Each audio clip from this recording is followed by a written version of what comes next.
तो नमस्कार दोस्तों, आज का जो सेशन रहेगा ये बहुत ही इम्पोर्टेंट टॉपिक रहेगा, जिसके अंदर मेकिंग ऑफ कॉन्स्टिट्यूशन के बारे में देखेंगे, जो बहुत ही इम्पोर्टेंट चैप्टर है। जिसके अंदर ये बताया गया है कि जो हमारा जो कॉन्स्टिट्यूशन बना है उसका शुरुआत कहाँ से हुआ था। सबसे पहले अगर हम देखें तो इंडियन कॉन्स्टिट्यूशन की जो शुरुआत हुआ था 1906, यानी कि 1906 जो हुआ था स्वराज, जहाँ पे अंग्रेज से स्वराज का डिमांड किया गया था। इंडियन नेशनल कांग्रेस का एक सम्मेलन हुआ था 1906 ईस्वी में, जिसके तहत आइडिया ऑफ कॉन्स्टिट्यूएंट असेंबली, यानी कि एक संविधानिक का अपना अपना संविधान होना चाहिए, अपना स्वराज होना चाहिए, उसकी डिमांड किया गया था अंग्रेज से।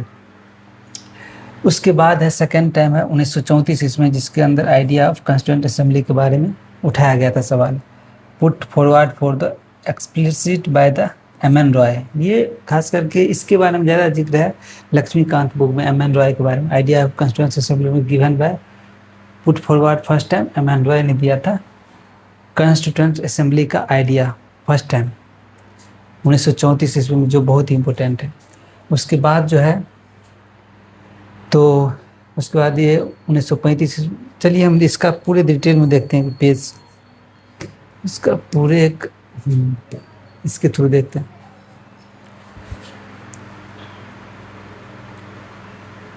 यानी मेकिंग ऑफ कॉन्स्टिट्यूशन, जो इम्पोर्टेंट टाइमलाइन के बारे में बताता है। इम्पोर्टेंट टाइमलाइन है रिलेटेड टू कॉन्स्टिट्यूएंट असेंबली, यानी कॉन्स्टिट्यूएंट असेंबली जो बना था उसका इम्पोर्टेंट टाइमलाइन। इसके अंदर 1906 ईस्वी idea of constituent assembly was implicit in the demand of Swaraj, for Swaraj के लिए, अपना स्वराज के लिए कॉन्स्टिट्यूएंट असेंबली होना चाहिए, इसका डिमांड किया गया था। इंडियन नेशनल कांग्रेस का सम्मेलन हुआ था उसमें। उसके बाद हुआ था 1934 ईस्वी में। एम.एन. रॉय एक ऐसा व्यक्ति है जिसने आइडिया दिया था कॉन्स्टिट्यूएंट असेंबली को, was put forward explicit by the M.N.. Roy. ये एम.एन. रॉय के द्वारा ये आइडिया दिया गया था फर्स्ट टाइम कॉन्स्टिट्यूएंट असेंबली। उसके बाद अगस्त 1935 ईस्वी में the first time Indian national Congress officially demanded the constituent assembly, यानी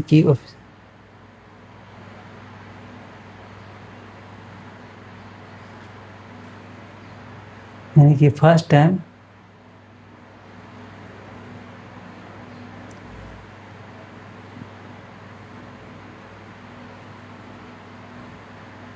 ये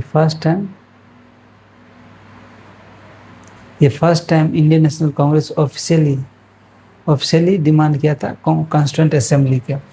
उसके बाद है अगस्त ऑफर के टाइम है, जिसके यानी demanded for the constituent assembly was accepted in the principle. ठीक है, तो ये है प्रिंसिपल के रूप में एक्सेप्ट कर लिया गया था अगस्त ऑफर में। 1942 में क्रिप्स मिशन अंग्रेज के द्वारा बनाया गया था, जिसके अंदर accepted the demand of constituent assembly but Muslim league rejected this proposal.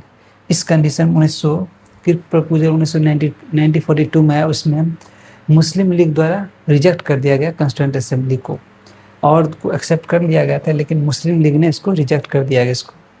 Second है 1946 इसमें, जिसमें कैबिनेट मिशन की बात करता है, put fourth a scheme for the constituent assembly which is more and less satisfied the Muslim League।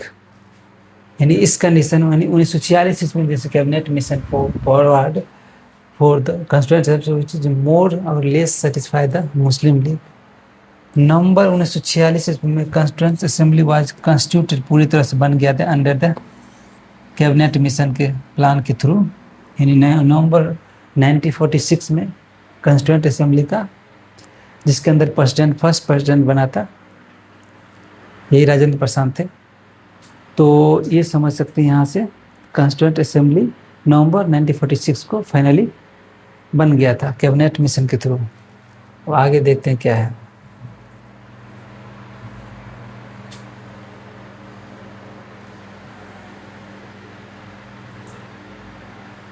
ये देखते हैं। अब 9 दिसंबर 1946 फर्स्ट मीटिंग हुआ था कॉन्स्टिट्यूएंट असेंबली के, वाज द प्रेसिडेंट जिसका था सच्चिदानंद सिन्हा, यानी कि फर्स्ट मीटिंग कॉन्स्टिट्यूएंट असेंबली को हुआ था, जिसका प्रेसिडेंट बना था वो भी 9 दिसंबर 1946 को, जिसका प्रेसिडेंट था सच्चिदानंद सिन्हा, और oldest member and based on the French practice, ये सबसे ओल्डेस्ट मेंबर था 9 दिसंबर को सच्चिदानंद सिन्हा, जो फर्स्ट प्रेसिडेंट था कॉन्स्टिट्यूएंट असेंबली बना। उसके बाद डॉक्टर राजेंद्र प्रसाद बना president and SC. Mukherjee were the accepted as the president and vice president respectively। ठीक है। 13 दिसंबर 1946 Jawaharlal Nehru move the historically object resolution, यानी कि 13 दिसंबर 1946 Jawaharlal Nehru the historically object resolution pass किया गया, which is the unanimously adopted जनवरी 22 जनवरी 1946 को, यानी कि ये भी बहुत इंपॉर्टेंट है। यानी कि ऑब्जेक्ट रिजोल्यूशन कब एक्सेप्ट किया गया था?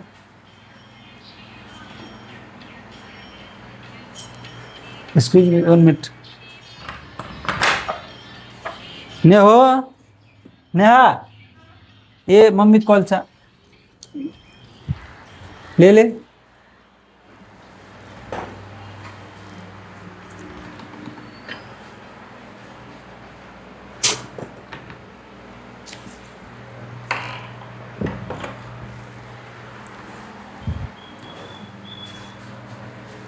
उसके बाद एक्सेप्ट किया गया, ये जो बहुत इंपॉर्टेंट है। उसके बाद 1946 आया, जिसके अंदर इंडियन इंडिपेंडेंस एक्ट पास किया गया। 1946 was pass the change the broad of constituent assembly. उसके अगर ऊपर देखें, the constituent assembly was made fully sovereign body, यानी कि 1946 इंडिपेंडेंट के बाद कॉन्स्टिट्यूएंट असेंबली जो फुल्ली, यानी कि पूरी तरह से इंडियन के ही अपना बनाया constituent assembly. It is also become the legislative body and chaired by G V. Mavalankar and first parliament of the free India, यानी कि लेजिस्लेटिव बॉडी चेयर किया गया जी.वी. मावलांकर द्वारा, जो फर्स्ट पार्लियामेंट फ्री इंडिया का था।